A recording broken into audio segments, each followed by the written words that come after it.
Hey, Swisspreneur listeners. Every year, Swisspreneur hosts 3 scale-up events for its community of founders and investors. In 2024, our first get-together will be the Scale-Up Slopes in the beautiful Locks on March 1st.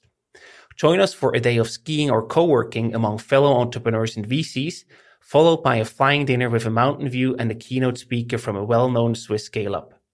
The event is open to all entrepreneurs interested in learning about the scale-up journey. Click the link in the show notes and apply to join before January 30th to get an early bird discount. We hope to see you there. I can't talk about this idea to too many people because otherwise they will steal it. I mean, the idea is so precious. Worst thing you can do, you need to talk to everyone to validate the idea, to build a network, to find investors, to find potential employees, to find maybe co-founders, to find the right people who can help you pull that idea off.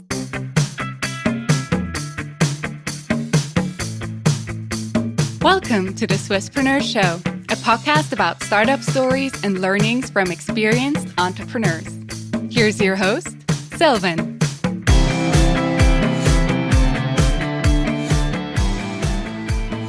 Holger, a very well welcome to the Swisspreneur Show. It's a pleasure and an honor to have you here today.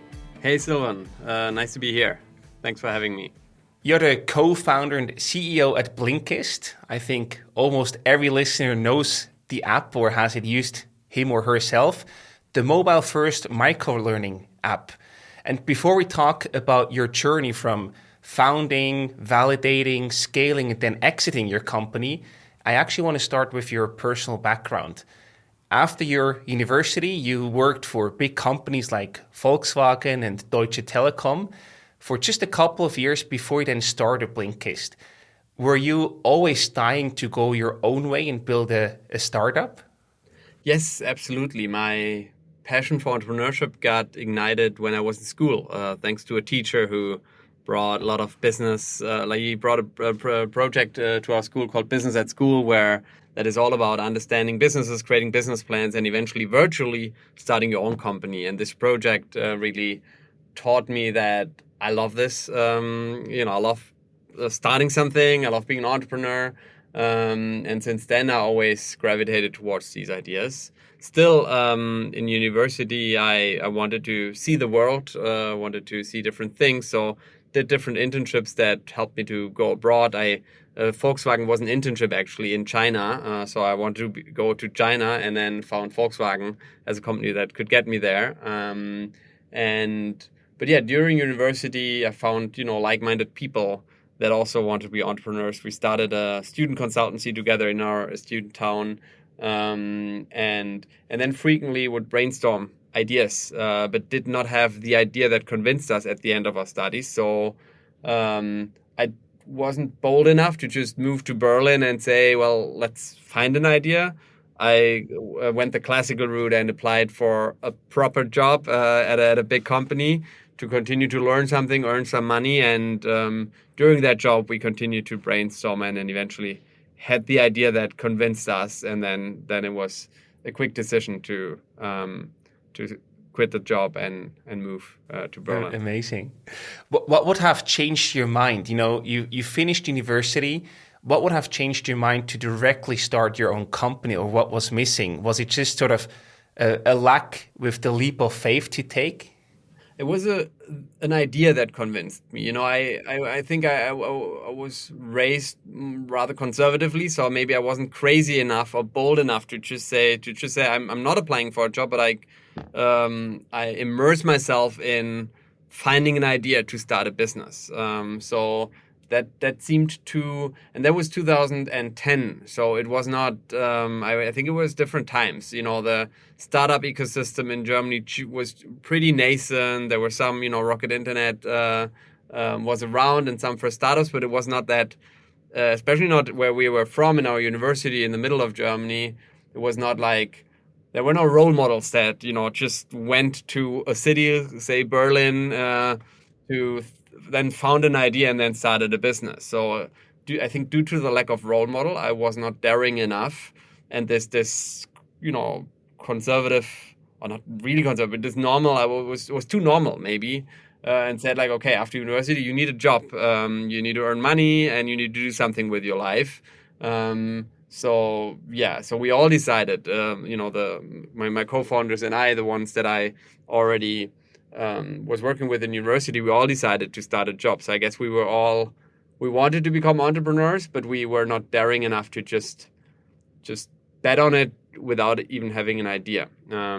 We wanted that idea that convinced us before taking that leap of faith. Sure. I think many people thinking about starting something, they might relate to that situation. They wait for the perfect idea, or an idea at least good enough to convince them to start and jump. I think that's important. I think if you wait for the perfect idea, you will never start. But we waited for a good enough idea that where we thought like that could actually work. I mean, no one knows whether it works. There's so many risks, etc. But we wanted a good enough idea that we felt it's a good fit for us, something we believed in, something we felt we could accomplish. We also had idea, back then there was no dynamic ride sharing. In Germany, there was a thing called Mitfahrzentrale, where a website where you could,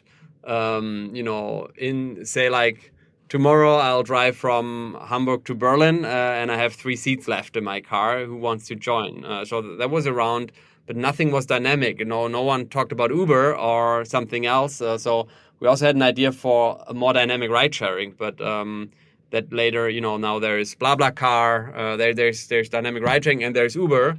But we were not daring enough. We thought this idea is great and it will likely eventually come, but we did not feel we're capable enough of pulling it off. So it needed, or we were looking for an idea that we felt like this is a good fit for us and we can get this, we can succeed with this. And talking about this idea that is good enough, what made it good enough for you to then be convinced that Blinkist was the right thing to focus on? So we felt passionate about it. I mean, this is very subjective but for us, Blinkist solved our own problem. So we felt there is a problem that we have, and this would solve it. That made us passionate to say, like, this is something that we can resonate with. We are our own customers. Then we, did some early prototypes and started to talk to our target group, basically, and got a lot of positive responses. A lot of people said, yeah, they have this problem. They would love to read more books, fit more learning into their life. They don't have the time.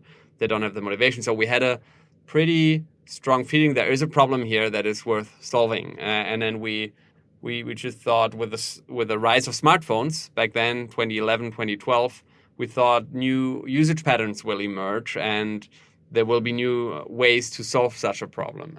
So we felt, it was a good fit for us because we were passionate about it, because a lot of customers or people in our target audience gave us reassurance. And then I also started, back then I'd never talked to business angels or VCs. This was a whole new world to me. But then I asked one of my bosses at Deutsche Telekom whether he knows people who are business angels. He introduced me to some people. Then we talked to business angels, and they actually liked the idea. So we also got early confirmation from potential investors. So on these, in confirmation from ourselves, from potential customers, from potential investors, then kind of build a perfect storm to say, like, if we don't do it now, we will never do it. What are we waiting for? Right. And I think that's exactly to what you said before. There's no perfect idea, but this validation, you started with solving your own problem. That's like the motivation part, right? You want to have a solution that you can use yourself, but then the feedback from your target group, from potential investors, that then sort of gave you the conviction that this idea is actually worth pursuing. Yeah, absolutely. And back then, what we thought, and I still see some young entrepreneurs who have the same thinking, is I can't talk about this idea to too many people because otherwise they will steal it. And the idea is so precious. Worst thing you can do, you need to talk to everyone to validate the idea, to build a network, to find investors, to find potential employees, to find maybe co-founders, to find the right people who can help you pull that idea off. Because and you can bet that if it's a good idea, there are other people in the world that have the same idea at the same time. So it always comes down to execution, who will dare to get started and who will execute well. And in order to execute well, you need to find the right people, and you only find the right people, and you need to get the right feedback to tweak the idea in the right direction. And this only happens if you talk about it to everyone, literally everyone, whether they want to hear about it or not. You should talk about it. This is how we found our the fourth co-founder. We were 3 in the beginning who developed the idea and then needed a technical co-founder. And I just talked to everyone. And the sister of my wife, back then she was my girlfriend and now wife, her roommate was, a coder, someone who could code and was also interested in startups. And then she introduced us, and that's how we met. And had I not talked about this idea at every family meeting, that connection may have never happened. That's an amazing story. So important to share your idea and get feedback. How do you meet the first 2 co-founders, so to speak, where you were already working on the idea and evaluating? They were studying in my university town. We all had an interest to applying our knowledge, to applying what we learned in university into real life. So we met at an event. There was a student consultancy, and they had a kind of an info event for new joiners. So we were there, we met, we got to know each other, and then realized this organization sucks. They are not like we realized that we all thought like student consultancy is cool, and it's something where you can apply your knowledge, earn some money. But the way that it was done, the people were not inspiring. The way they did it, it felt like they don't have actual projects. They didn't work with companies. They just kept themselves busy with internal work and patted themselves on the back that they are a student consultancy. So we realized, I think over a beer, that we had the same thoughts, and then from there realized or said like, well, then let's do it on our, let's do a new one on our own and at our terms and make it better. And that's I mean, I think we've seen each other before at parties and knew each other a little bit, but this was the moment where we really got together and said, let's do something together, and that's how this relationship formed. That's amazing. So university is a great breeding ground to find your potential co-founders. What then made you or makes you a great team, the 4 co-founders of you? How did you sort of like split and bring together the things that a good, strong team needs? Yeah. So like, let me start from the end. We're not 4 co-founders in the company anymore. So eventually one left, then another left. So it's like a marriage, sometimes it works until the end. Sometimes there are divorces, so which is normal. It's like any relationship. But in the beginning, what brought us together was our passion of doing stuff, of being entrepreneurs. That was a strong glue. And then we had very, a lot of good synergies. I was strong at things where the others weren't strong, and then the other way around. So we had a pretty complementary skill set, and so naturally, like things fell into place where naturally my co-founders would do certain things, I would do certain things, and then it fit very well together. And I think that's what I observed a lot of times. It starts naturally. You like each other, you see you have complementary skill set, and you start doing. Eventually, as you start the company, as things professionalize, you need to then do things sometimes more consciously, or then you learn, do we have the right style do we have the right values? Do we want to instill the right the same values in the company? Do we have the right same leadership style, same expectations towards each other, etc.? I think there's a lot of deep stuff that you don't talk about when you just work together in a student-like project, but it's important to early on then also talk about the deep stuff and see, how do we want to run this business? How do we are we happy with dividing responsibilities like this right now, like it happened organically, or will this become a problem because you want to do something else or I want to do something else? And I think that's what probably a lot of founders don't do early on, because it's sometimes tough conversations and it's just easier to go on because it feels good. But it needs to happen eventually to professionalize that relationship, that, go from a friendship to also a professional relationship where you can have the courageous conversations that are necessary. Absolutely. What did that exactly mean in your case? Did you then have like an agreement that you all signed and said, hey, this is how we want to work, or this is how we share and split things? Or how did this conversation end? we naturally gravitated to different fields. So I was always interested in organizing things, in marketing. I brought the first contacts with investors. So I was naturally then the CEO, plus took care of marketing. One of my co-founders were very creative and product guy. So he happened to work for KPMG for a while. So he got finance and product. Then the technical co-founder got all the engineering stuff, and my fourth co-founder was a really content-focused guy. So he led our content efforts, and then eventually also developed a strong passion for organization, culture. So then he did a lot there. So initially, this was it was a natural good fit where everyone was passionate about something, and there was no one said, there were not two people who said, I want to do marketing now. We need to agree who does marketing. So that happened naturally. I think when the challenges that developed eventually were more on the value side, where we really realized after 2 years in, we just did our thing. And then we realized that certain things, we had different opinions of how we should do things, what values are important to us, what values do we want to instill in the company, how much do we want to work, or how much do we want to also do other things, etc. So there, and then we had some coaching sessions or therapy sessions together to try to figure that out. I love that. So you also then got the external support to break through these questions. Which I think is very important. I think it's very tough to do this alone. And there are a lot of good coaches, mediators, facilitators who can help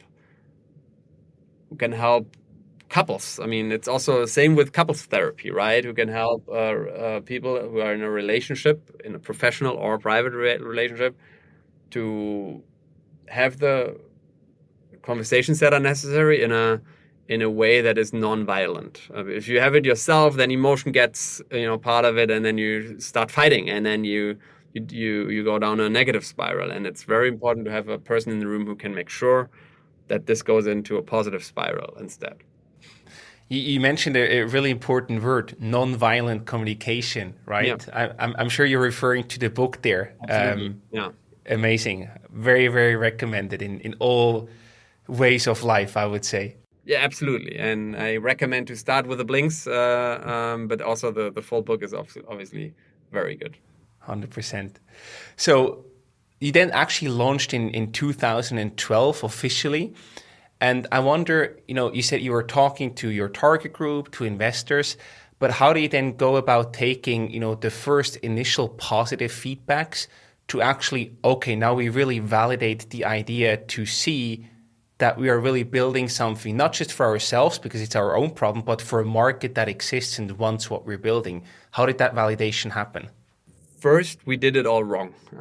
We said, we took our idea, we had our vision that was very complex, not just, you can discover blinks and then read them.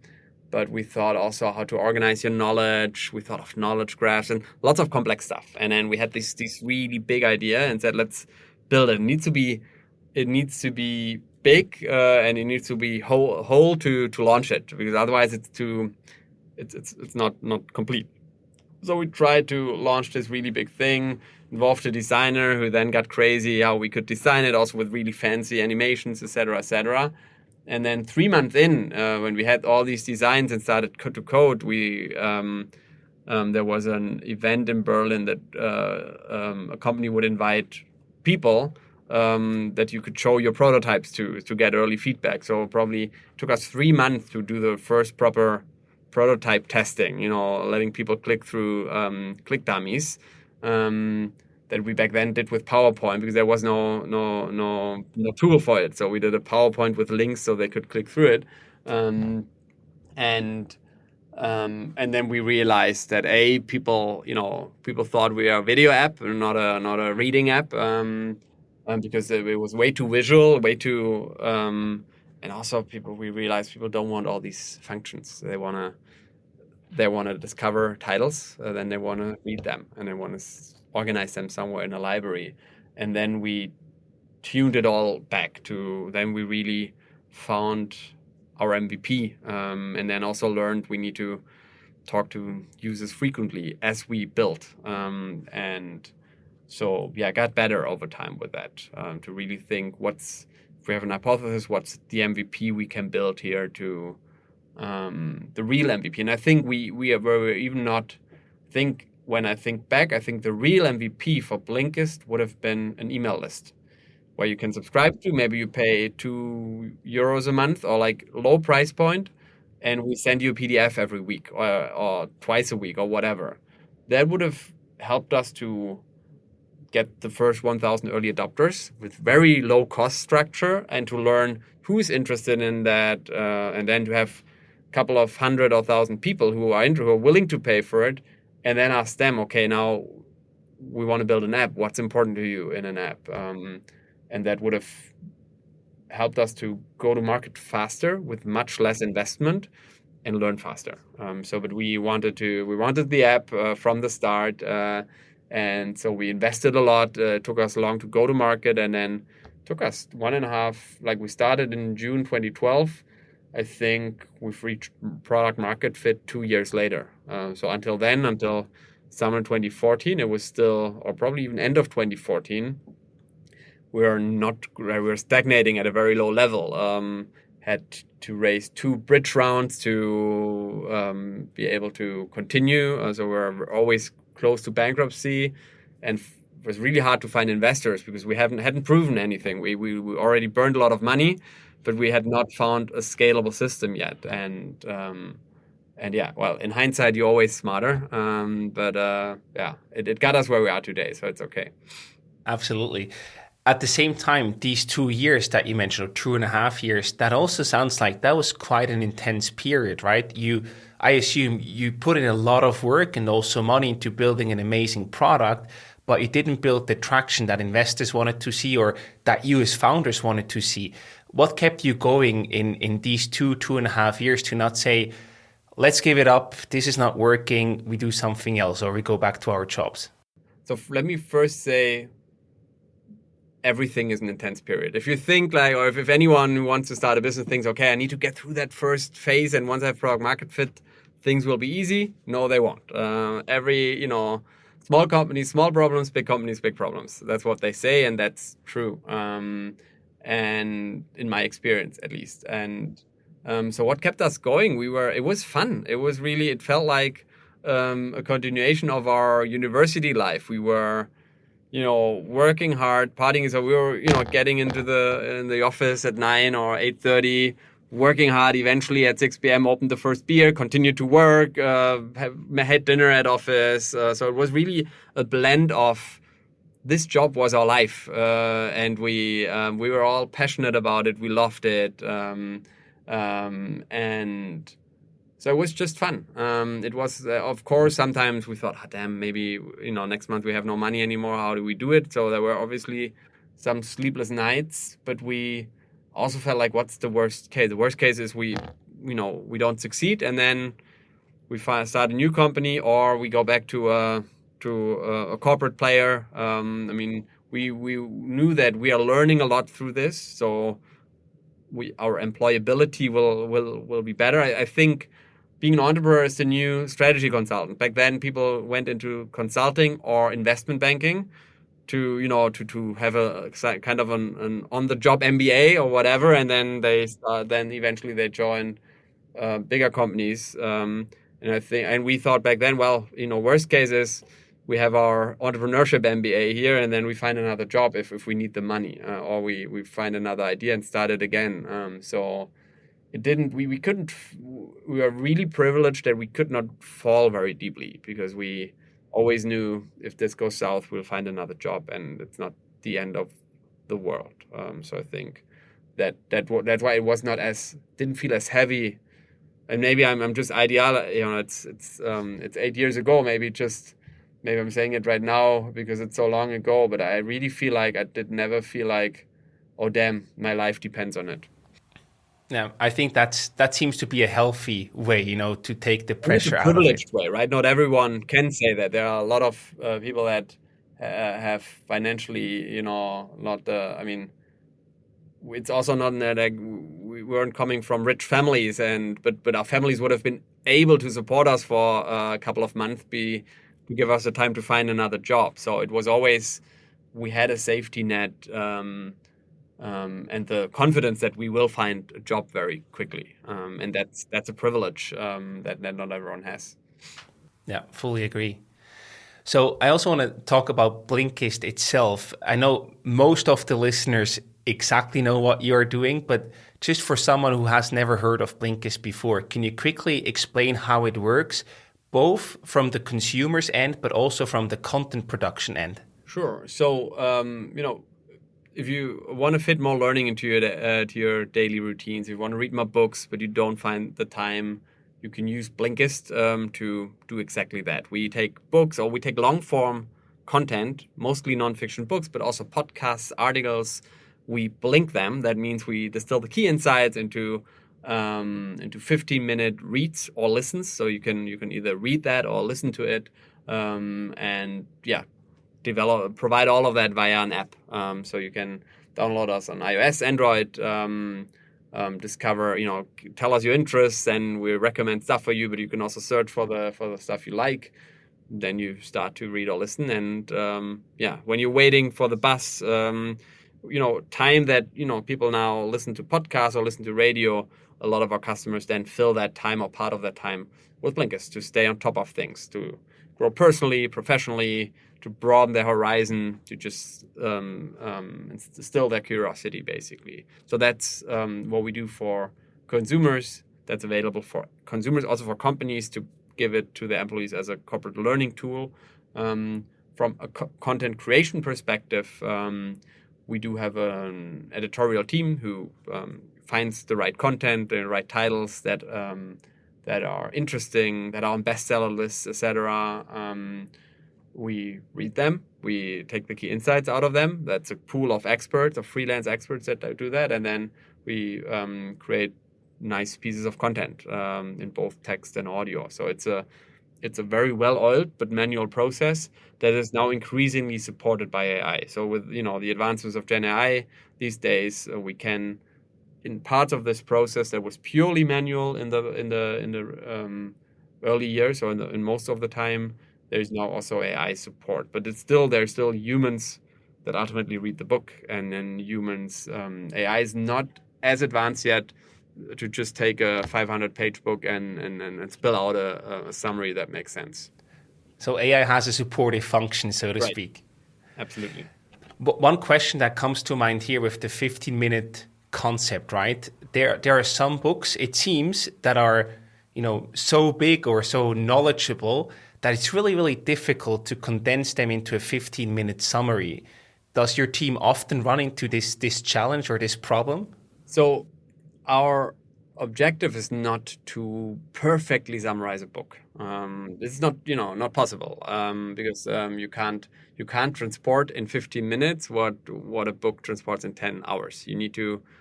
So it's not about providing a perfectly comprehensive summary. It's about providing some nuggets of key insights that spark your curiosity, that teach you something. So that it should never just be an advertisement. It should give you food for thought and teach you something, and give you the ability to put some of that into action or have a story to tell, whatever depending on the topic. But then we see a lot of our customers use Blinkist as a discovery tool. So they read a blink, and then they find the topic so interesting, and they had so much food for thought that they then continue and buy the full book. And that's what it's about. So of course there are books, Thinking Fast and Slow, that have much more meat than others. And we are not dogmatically holding on to those 15 minutes, or sometimes it's also 25 minutes. So then we put more key insights into a blink for Thinking Fast and Slow. But even if we extend to 25 minutes, it's still not a perfectly comprehensive summary. But that's not what we sell, and that's not the intent. Got it. And from the usage, just out of curiosity, is it more common that people say, hey, I just want to have some key nuggets, some key points and the inspiration from it? Or and then I don't read the book? Or is it more that, hey, I want to discover and then I go ahead and read the full book? Do you know what is a more common use case? Yeah, the majority of our users are also book lovers. So I would say 2/3 are also people who do read or listen to full books. And then they use Blinkist complementary to it. For some topics, they really use us to discover what book should I read. But then they may be interested, random example, they may be interested in history, but not enough to spend 10 hours on a book. So, and there are certain categories where I say, I want to get some food for thought, some broaden my horizons a little bit, and blinks are enough for that. And then other topics, I want to go deep, and then blinks are a discovery topic.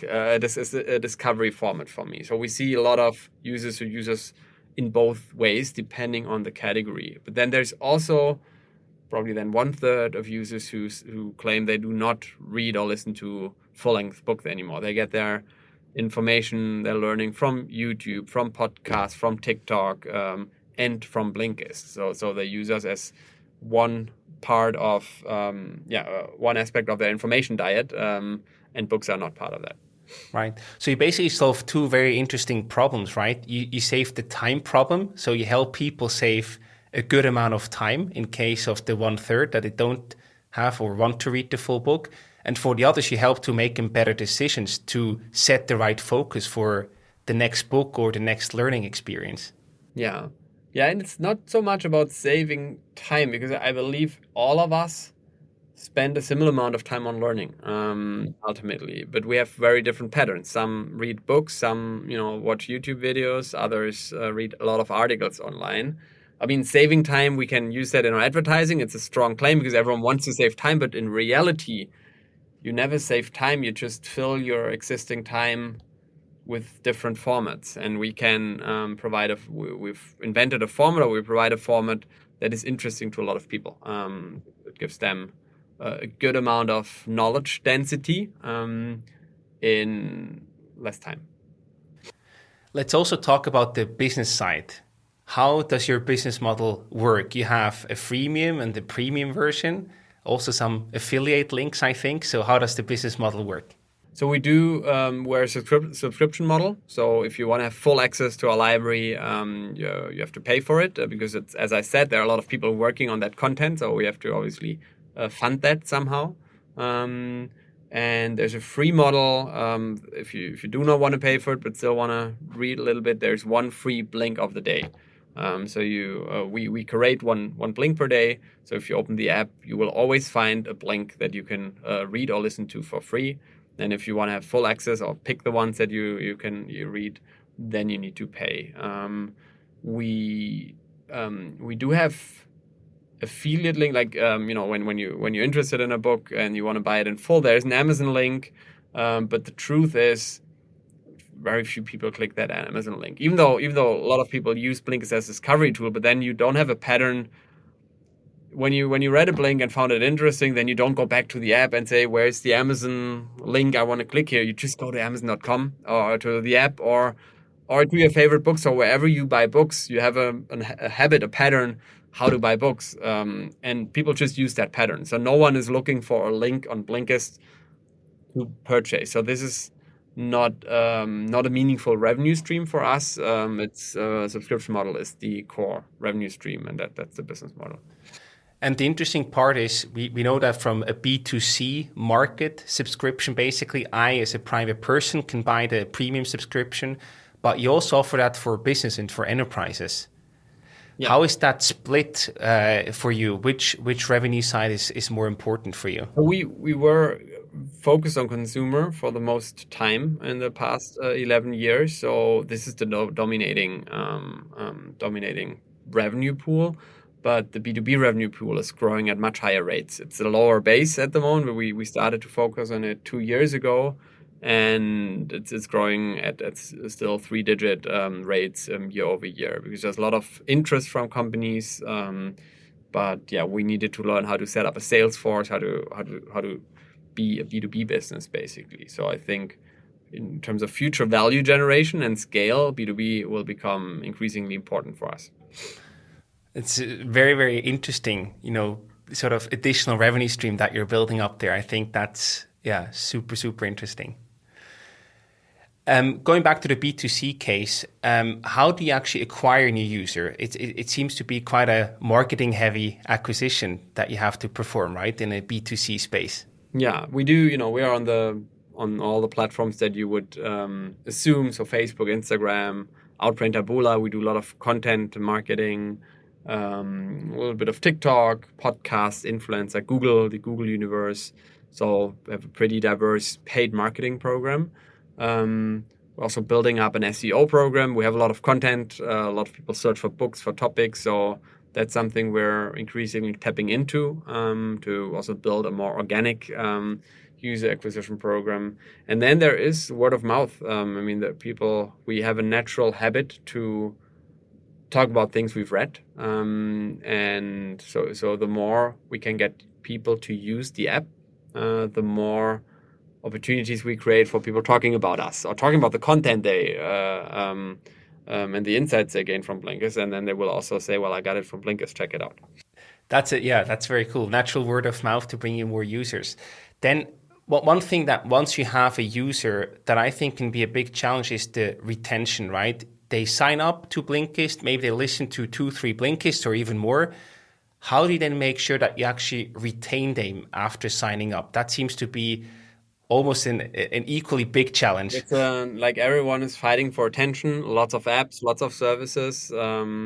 Our competitors in that regard are Facebook, Instagram, TikTok, Spotify, podcasts, a lot of big brands of formats and services, a lot of habits that we need to compete against to also claim our share of ear of users. So I believe we do a lot of things. First, we try to understand the user as soon as possible. So whenever you open the app, you get something relevant, because if you open the app 3 times and you don't see anything that is interesting, then you lose that pattern. You don't open the app anymore. So understanding the user and improving our discovery feed to make sure time to finding something interesting is very short in any session.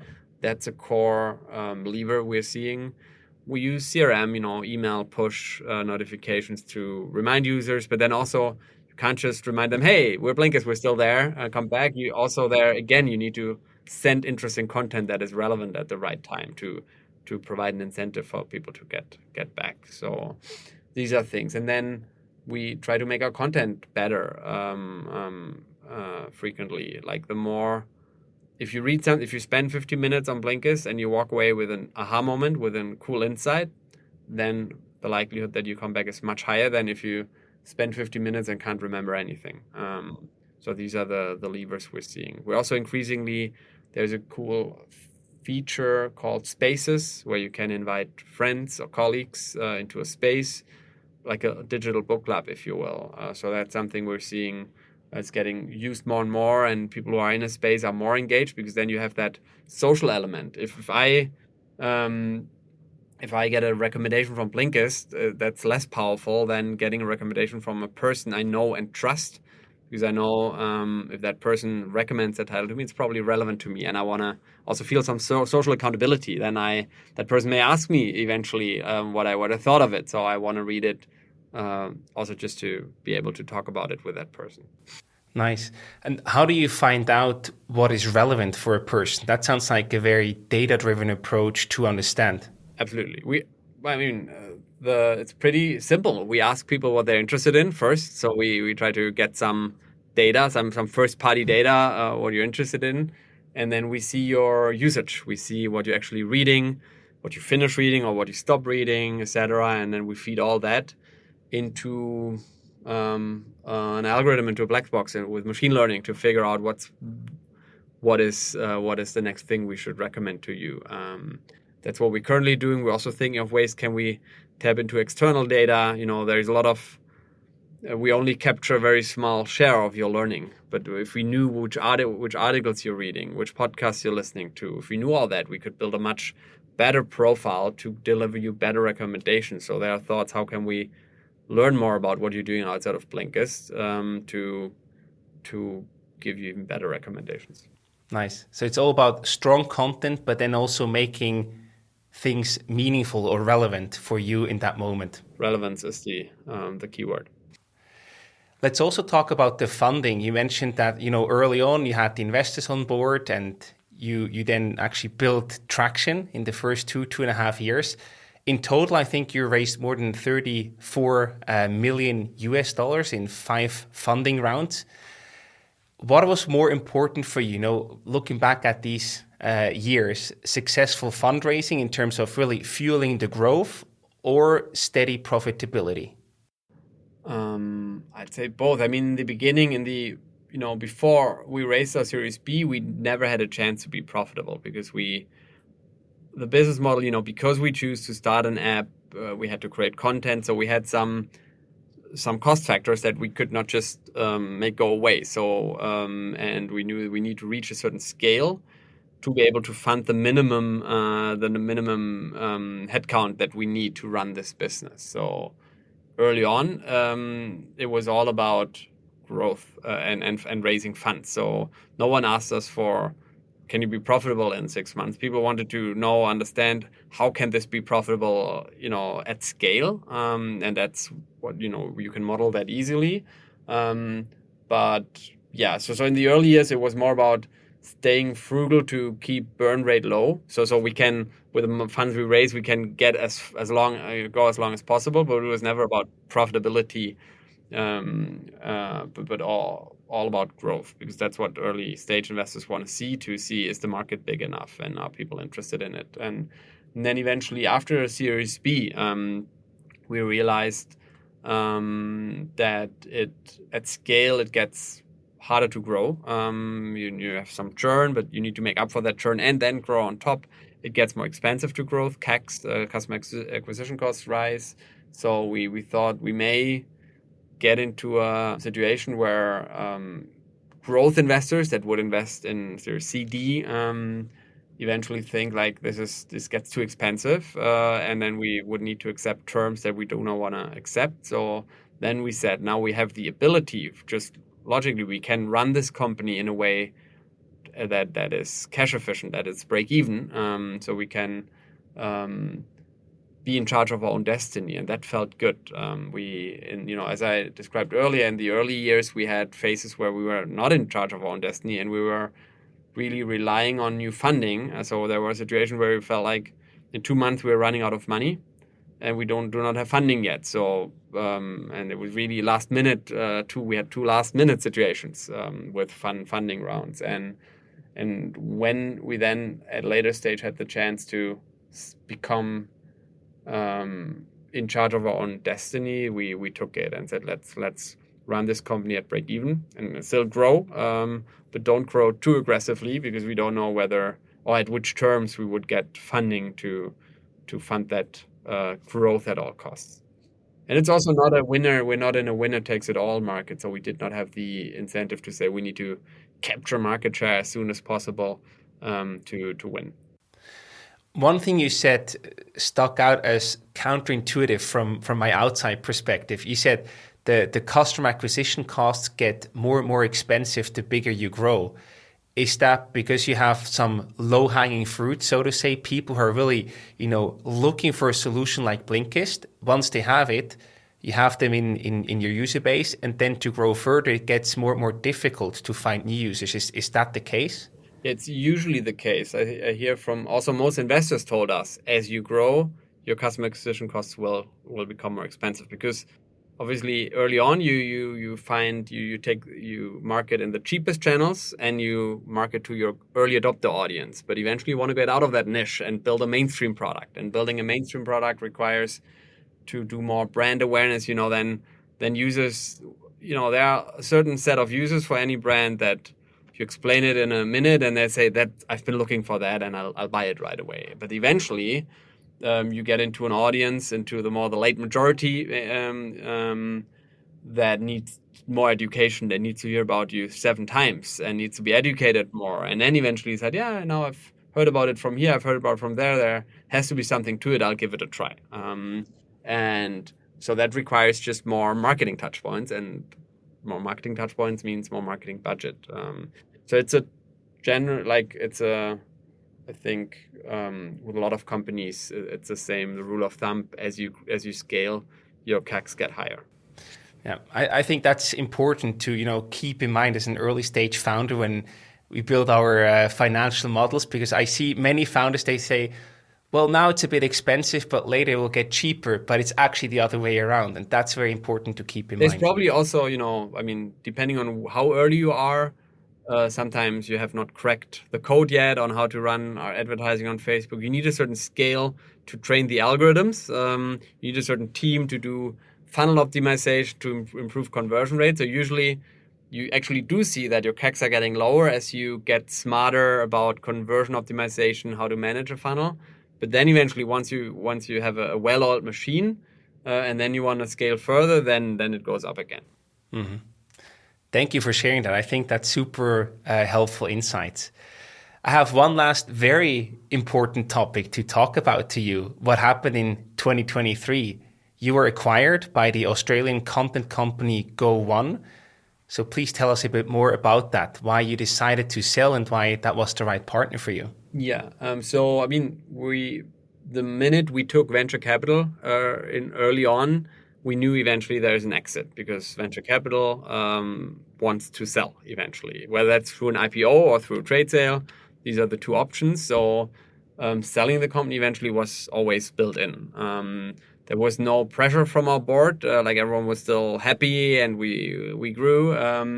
But we also, we've been around for 11 years, and we knew that eventually the first funds will knock on our doors and say, okay, how do you think about selling eventually?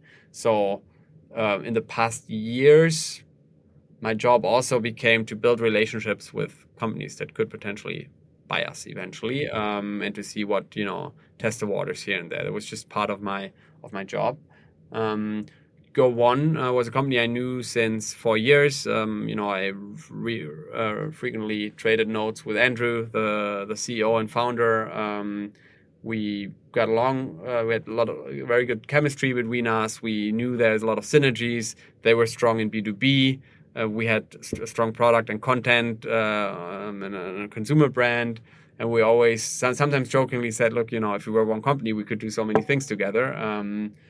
And then eventually last year they switched from joking about it to say let's seriously talk about it, because they raised a good round, had money and had also the plan to grow also inorganically, to grow through acquisitions. And they were looking for a strong consumer brand that could help feed the funnel into B2B better. They were looking for new products to sell through their sales force.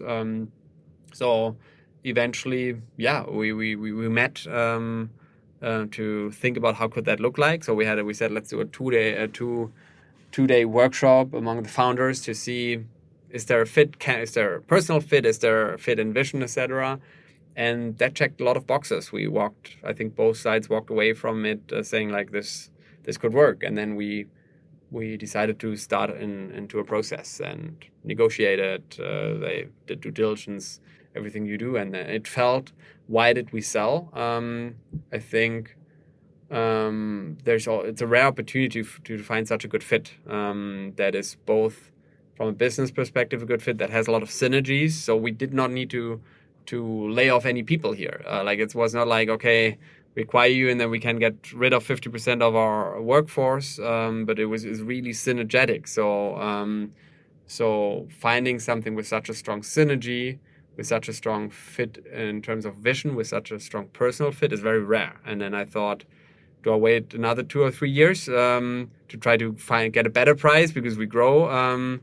Maybe, but then maybe not. And maybe then we have to sell to a company that is not as good of a fit. So it was ultimately an easy decision for me as a founder, but also for our board. You always negotiate, and you also want a higher price and they want a lower price. That's the usual dance. That's the game. It was a good fit, and we said that it makes sense to do this now.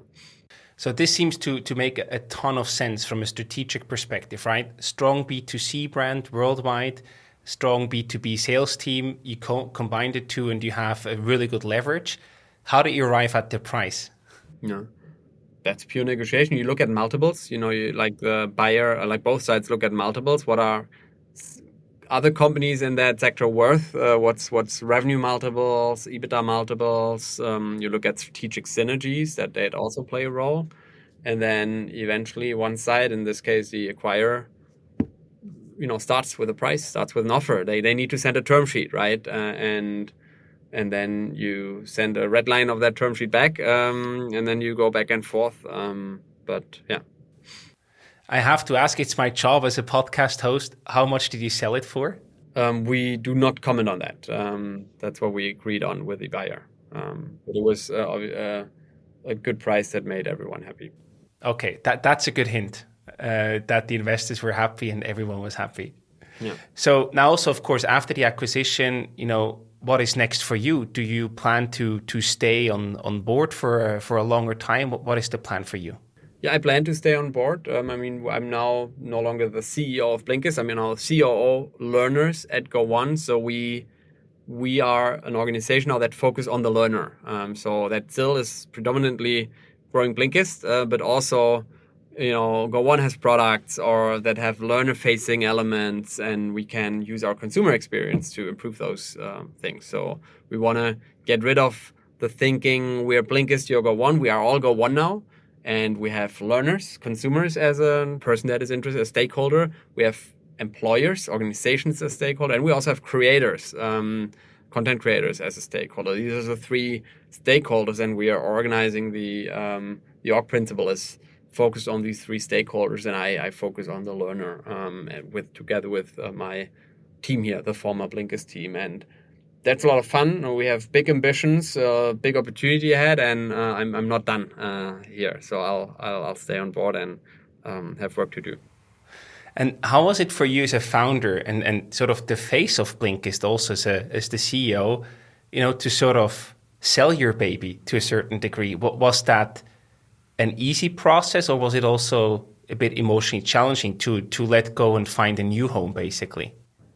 It was something in between. It's never easy. Okay. You never know what are you getting into, and it feels like it's things will change, and you no longer have full control over it. So you need to let go. And at the same time, it was not emotionally. I'm a pretty pragmatic guy, so I think also I'm wired like that. And I thought like we always knew an exit is inevitable, also desired, and I thought this is a great fit. Like it checks so many boxes, so that made it easy, or relatively easy.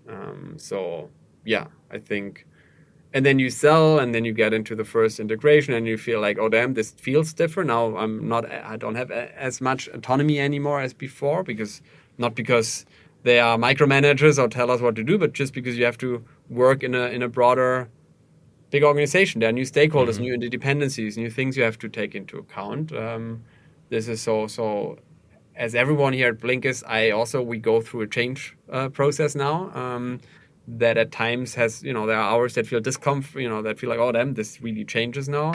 But it's all good. It's nothing like, I think I will say to every entrepreneur, don't underestimate a post-merger integration. It is work. It needs proper change management, and it's a full-time job. And even if a lot of things align, like in our case, it's still a lot of work. And that's also what investors tell me who see that every year.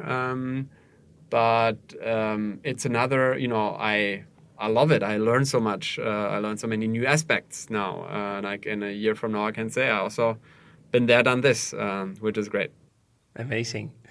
Holger, to wrap up today's episode, I also have some rapid fire questions for you. So I give you a short question and you can answer in one sentence. Okay, cool. You ready? Of course. What was the last Blink that you listened to? Stonewall, story of LGBTQ rights. It's about this Christopher Street in New York and a pub there. Great.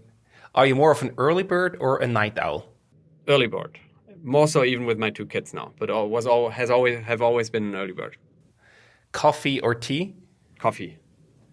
Do you have a favorite Blink of all time? That's a tough one. Probably Drunk. Drunk by Edward Slingerland. Tells a story of why do people get drunk. I will check that out afterwards. Do you still read books the old-fashioned way, or you really focus on blinks and digital ways? I do read long form a lot, both fiction and non-fiction, but through a Kindle. I don't know whether that counts as old-fashioned. Probably soon, as things rapidly changed. Microsoft, Google, or Apple? Apple. Clear choice. And the last one for you. What's one change that you made in your life as a result of listening to a Blink? I'm a big fan of Mindset from Carol Dweck, which I first discovered as a Blink, but then also read as a full book. And I think that book taught me a lot about where I may have a static mindset. So that made me more aware of my mindset and when I have a static or fixed mindset versus a growth mindset. And it helped me to increase awareness and adopt a growth mindset more often. Amazing. Holger, thank you so much for coming on the show and for your open and great stories that you shared today. Lots of success with the integration and all the best for you. Thank you again for coming on the show. Thanks for having me, Sylvan. Have a good one.